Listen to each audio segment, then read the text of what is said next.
I guess I'll use the microphone and the, okay, are we on? But as mentioned, my name's Robert McKinney. Working in adult education, I guess I want to kind of go through, you all are probably familiar with, used to be called the GED, General Education Diploma, but we no longer, I don't know if we changed the name to protect the innocent or what, but it's HiSET now, the high school equivalence diploma. It is what we give now. So we no longer do the GED in Tennessee. You could go right across the state line there to Virginia, and they still do the GED, but we do the HiSET, the high school equivalents. And our mission is just to provide individuals who have not received their high school equivalence diploma the most convenient, effective, up-to-date classes, whether by attending the classes or through our distance learning. And COVID 2020 has made us step that up, so we can definitely offer the online classes there. We have a HiSET Academy that we offer free of charge that they can go. We give that account to each one of the students. They can do that free of charge, but the education prepares the individuals for post-secondary, and like I said, we'll get into some of that with Jim, and the opportunity to be gainfully employed. It's kind of our mission, and the vision is that the adult education program will provide excellent service to students by using innovative and personalized solutions to help each student achieve their education and their goals. And I guess when the students come in to get started, like I said, it is free. It is a free program for them. The students must come in. They will go through a enrollment. Then they will go through a reading and a math assessment, and then that allows us to know where the students are, I guess, on the learning spectrum, and then from there we get them started in the adult education program, and they will either go through series of classes, or if they do real well on the assessment, then we'll start them right into the official practice test. All the students, before they take the actual HiSET test, they must go through the official practice test, and we will test them in math, reading, writing, social studies, and science. And so they will go through that, and once they go through that, then as the program, we are able to offer them a voucher to take the test. Now, students can just say that they want to take the HiSET, pay for it, if they choose to go that route. But we offer the free vouchers, and like I said, the cost of that, it costs you nothing after you get your voucher. And actually, the students are able to take that test 3 times in a calendar year if they happen, not to pass all 5 segments. If you pass 3, then you could come back 2 weeks later, 3 weeks later, whenever the test is offered, take the other 2. If you happen not to pass but one of those and had that third one that you still needed to pass, but you only repeat the ones that you did not pass. So they actually have 3 chances to pass the test over a year. Excuse me. So we offer that, and I think that is an excellent way, to be able to offer that program. But like I said, if students come in off the street and they do not want to actually join our program, they can actually just call HiSET, sign up online. They can actually take the test. Now, the one thing that I guess kind of I wasn't familiar with as a teacher, but then I found out as a director, that if a student decides to go that route, they can actually take one of our testing spots. So say we had 9 students, or say we had 10 students that we wanted to test. If 2 students enrolled online, then we would only have 8 spaces.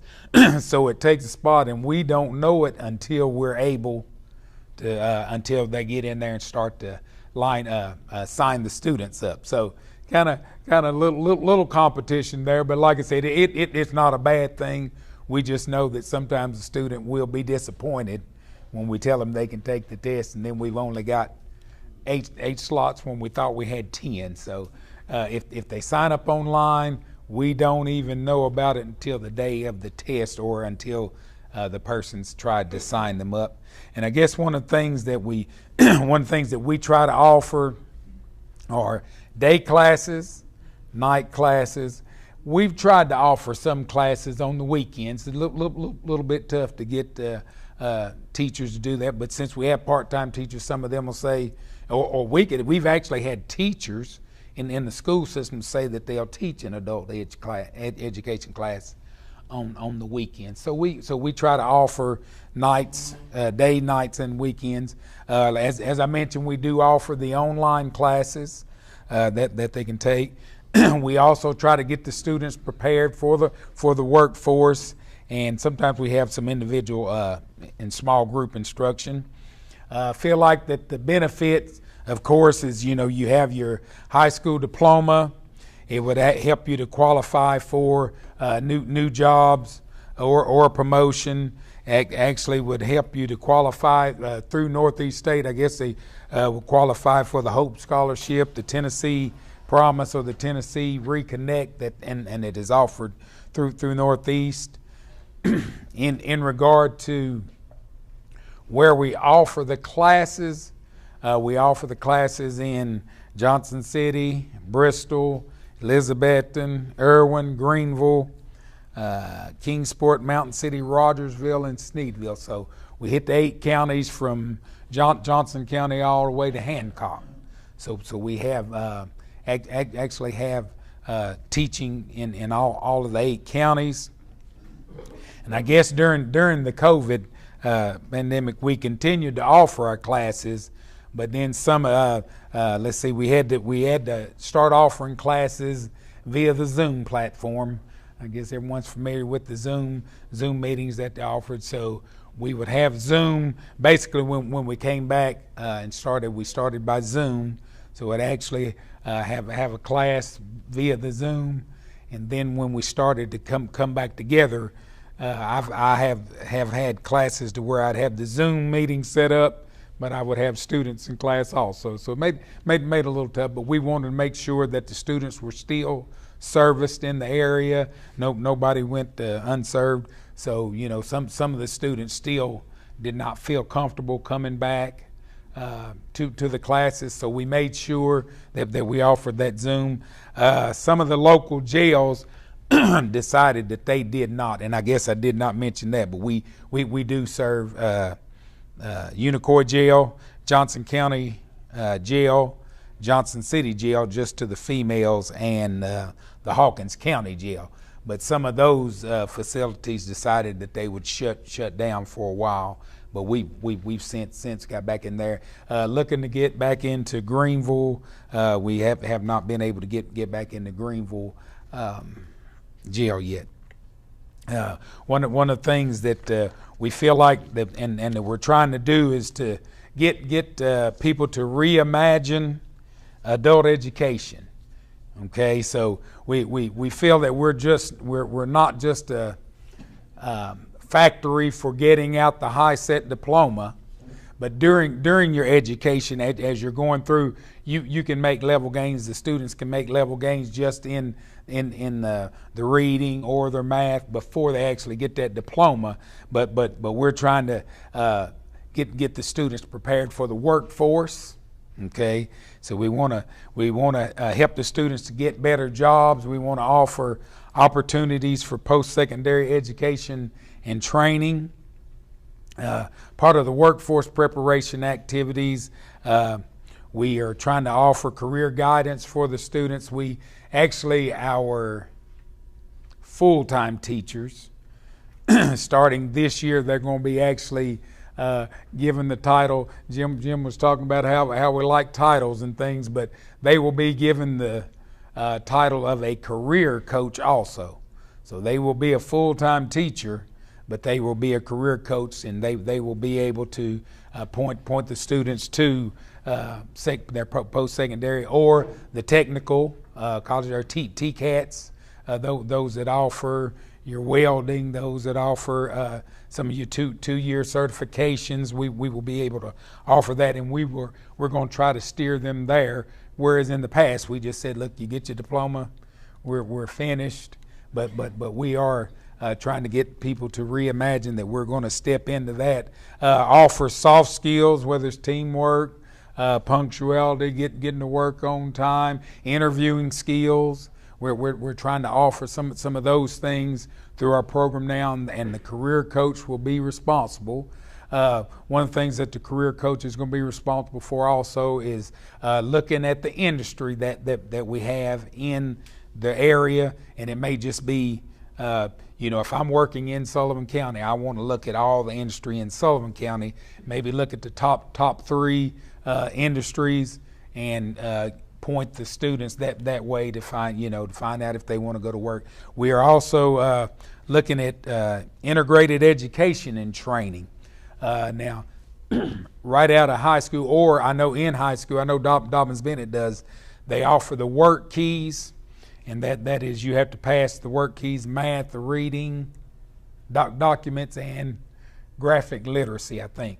And then industry will look at that and actually look closer at those students. So we're going to get into the work keys, and then certified production technician, which is a national certification, certified logistic technician, and certified logistics associate, to where you can actually have those, we call them stackable credentials, to where a student actually can already have that. So then if they when they put in their go to apply for a job, they can already have the stackable credentials. They will already have the work keys, already have the CPT certifications, and then we're actually trying to when the career coach meets with those, or gives the students those industries in the area, hopefully they will all have pre-apprenticeship programs.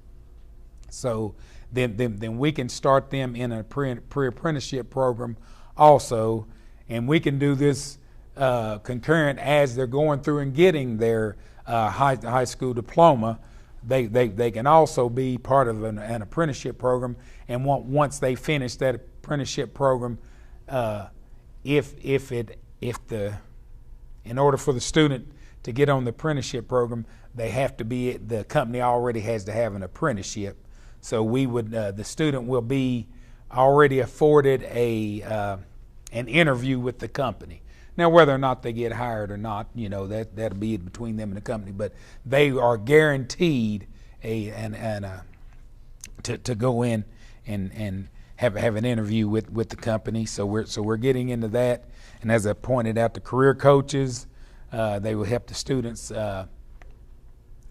go further in their education. And also, we're working with the American Job Centers. We are partner with the American Job Center, so we get students also from the American Job Center. Some of them might already have their high school diploma. Some of them may not, so they can either become a student to get their high school diploma, or they could be one of the students that we're trying to get hired at one of the major companies. So we're working with them, and all of the American Job Centers have had to set up call it a virtual access point.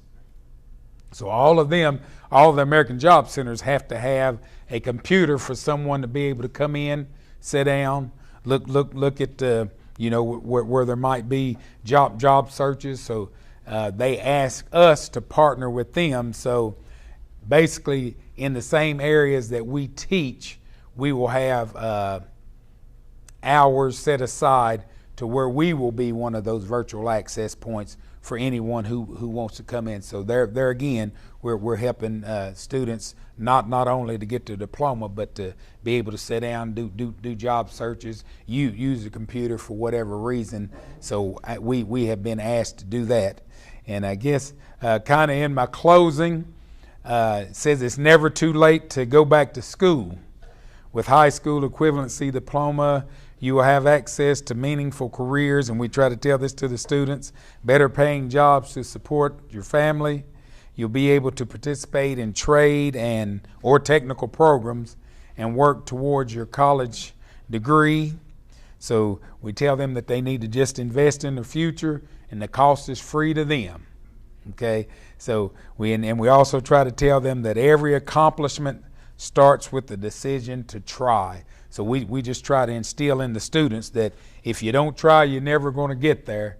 But we are here to offer you a free education to be able to get your high school diploma. Thank you. Any questions, or we wait? Okay, till after Jim? Okay. All right, write your questions down. I know how it gets. I'll miss them in a minute. All right.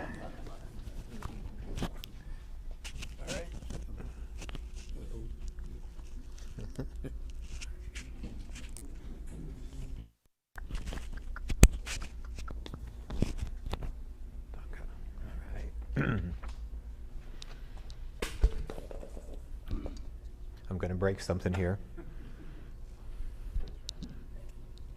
Well. All right, well, I want to start off by just saying thank you for having us today. I really am grateful for the opportunity to speak to you folks about what I do at Northeast State, and kind of like what Robert was saying, you know, they're working with students who don't have their high school diploma yet, okay? And since the grant that they are operating under is through Northeast State, as the adult recruiter at Northeast State, that gives me a ready-made population to go after, okay? One of the challenges of recruiting adult students is you can't go to a place necessarily and find adults, like you can go to a high school and you can find high school students. So we have to be very creative as to how we recruit students, and it's nice to have, like I always say, a ready-made population. Now, some of them aren't going to want to go on to college, but you know, the whole idea is, you know, they get their diploma, they're moving forward, and I basically say, hey, let's keep you moving forward. All right, now that you got this far, let's go even further. And with that high school diploma, like Robert said, they do qualify to get into Northeast State. Like every other community college in the nation, we're open admissions. All right, so that basically means they have to have their high school diploma or high-set GED, because we still accept the GED. And that's basically it.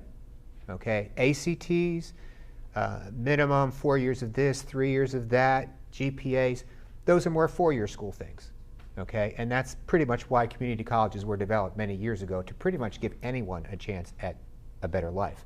So basically, they have to have been a Tennessee resident for at least a year. They complete the FAFSA. That's that federal form that it's a universal form that no matter what college you're going to, and if you want to get some sort of aid, you got to file that FAFSA. And when they file the FAFSA, they have to be classified as an independent student. And I'll talk a little bit about independent students in just a moment. The last eligibility requirement is to be admitted to an eligible institution, enrolled in a degree or certificate program. Northeast State has roughly about 150 degrees and certificate programs, and attend classes part-time. So part-time means 6 credits per semester, basically 2 classes per semester. This program, again, was designed for adults who have a lot of adulting going on, as we like to say, okay? So whereas the promise students being fresh out of high school, they have to take at least full-time classes, 12 credits or more. These folks can only have to take 2 classes. They can take more if they want. But Reconnect is considered a last dollar scholarship. That's part of the reason why they have to do the FAFSA, okay? If they can qualify for enough aid through the FAFSA and the federal government to cover tuition and fees, well, the state of Tennessee is going to surely let the federal government pick up that tab, okay? But, and that's all based on income. If they apply for federal aid and they don't get anything, or maybe they get a little bit but not enough to cover tuition and fees, that's when Tennessee reconnects in and pays that balance or pays their entire tuition and mandatory fee bill, okay? The only thing that will stop a student from getting this particular scholarship outside of not qualifying is that if they're in default of a student loan. So if they're not in default of a student loan, the way I tell them is, okay, either the federal government via your FAFSA or the state of Tennessee via Reconnect are paying your tuition and fees, okay? And that's 2/3 of the battle, okay? That's a good chunk of the college cost. Now, I did mention when they do the FAFSA, they have to be classified as independent. So the federal government is basically, describes an independent student as someone who's 24 years of age or older. However, there are some exceptions. If the student's married, or if they have children, or if they've been in the military or currently are, emancipated from their parents or awarded the court. Okay, if they meet one of those 5 criteria, then they don't care what their age is. Okay, but they got to be either 24 or one of those other criteria to be classified as an independent student. So that's a real important part of the program. Okay, so my job basically is to help students get into Northeast State. I recruited all students, and now we have a new recruiter that's focusing on the younger students. So again, I'm just looking at the adult students, although helping with other things. But I've been in admissions for over 20 years, okay? So my job is to help the student. They have to do the FAFSA, they have to do the Reconnect application, they have to do a Northeast State application. And if you're talking to someone who has no experience with colleges and they're a first-generation college student, I can see their heads, start to spin. It's a lot. But basically I say, look, I understand that. You have questions, you get a hold of me. I said, I will walk you through the entire process. My job is to get you ready for school and kind of help keep all these different things in line. Because it is a lot. It is a lot for someone who has no experience whatsoever. And we do have quite a few first-generation college students at Northeast State. So once they get into Northeast State and start their classes, we have a program called Beyond Reconnect. That particular program is basically the support services for the adult students. They can use any other support service we have at Northeast State, but in this Beyond Reconnect program, there's a full-time adult success coach that works, and 2 peer mentors, which are actual students. Okay, so if that student doesn't know who to ask about this or who to ask about that, they go to the Beyond Reconnect program. Okay, they can get them scheduled for classes, they can help them with some career things, they can help them with renewing their FAFSA, because the FAFSA has to be done each year that you're in school. The Reconnect application has to be done as well each year that you're in school. But once I'm finished with them, we kind of turn them over to those folks. Now, I still have adult students that come back to me just because they feel comfortable with me, and that's perfectly fine. I've worked at Northeast State for 14 years. I don't know everything about it, but I feel like I know a lot of different things. Okay, but we do have an office at the college and people that are dedicated just to supporting the adult students. One thing the adult students have over the younger kids, they have some maturity. Okay, and that's a huge deal. Okay, another one is too, they're not being forced to come to Northeast State. I'll tell you, we have freshmen at Northeast State that would rather be at a 4-year school, but mom and dad are like, you're going there first for 2 years tuition free, then we'll talk about sending you to UT and living on campus. Okay, but the adults I talk to, they have fear. They're not sure if their brain works as good as the younger kids. I said, well, some of the younger kids' brains don't work that well either, so no worries there. Haven't been in the classroom for many years. I said, that's perfectly fine. I said, but let me ask you this question. I said, is anyone forcing you to do this? Oh, no. And typically, for an adult student to make the choice to go to college, especially one who has a lot of adulting, family, kids, maybe an elderly parent they're taking care of, or just other things like that, they don't wake up one day and say, I think I want to go to college. It is a process, okay? And it usually is a process that takes some time. So if they get as far as talking to me, I said, yes, your fears are valid. I don't want to downplay those. I said, but because you're here of your own free will, you know why you're here, okay? I said, you will become one of our best students. Our adult students tend to be our best students because, number one, they know why they're there. And with that maturity, they have more clarity when it comes to careers and what they want to do, okay? We are very, very excited that we are able to actually go places now. This whole past year, we did recruiting via the computer, via Zoom. Had to play the game the way the game's played, okay? But we are actually now able to get back out and see people. So we're very, very excited about that. Because those of us that work in student services at any college, we didn't take the job to sit behind a computer and talk to people. on the computer. We're very hands-on. We're the faculty will sometimes refer to us as the feely, touchy people. They teach, we take care of everything else. And that's kind of true. Okay. But yeah, I think that's about all I have to say about the Reconnect program. Does anybody have any questions about Tennessee Reconnect?